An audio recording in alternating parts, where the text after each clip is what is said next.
Au Brésil, ils ne se contentent pas de changer de capitale, ils ont créé une de toutes pièces. Coucou, nous c'est Elodie et Christelle, deux sœurs jumelles brésiliennes, et pendant 30 jours, on te raconte un fait insolite sur le Brésil chaque jour. Alors abonne-toi si tu ne veux rien louper.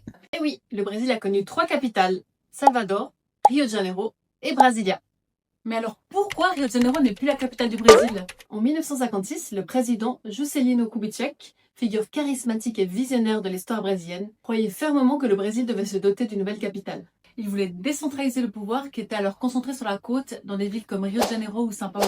Il faut bien se rappeler que le Brésil est immense, c'est un pays continental. Il couvre à lui tout seul la moitié de l'Amérique du Sud. Le président, alors connu pour son slogan « 50 ans de progrès en 5 ans », porte le chantier de Brasilia comme un chantier national. Et le pari est réussi. En seulement 4 ans, la capitale sort de terre au beau milieu du plateau central brésilien. Son design futuriste est signé par 2 maîtres de l'architecture moderniste, Oscar Niemeyer et Lúcio Costa. Vue d'en haut, la ville a une forme très spécifique qui peut ressembler à un avion, une libellule, un oiseau, selon l'interprétation. La ville est pensée pour refléter la grandeur, l'ordre et l'ambition du Brésil nouveau. À la fin de son mandat, Juscelino Kubitschek ne s'est pas représenté à cause de la situation politique instable et des pressions qu'il recevait. Mais il aura laissé une magnifique capitale au Brésil, Brasilia. À demain pour un autre fait insolite sur le Brésil.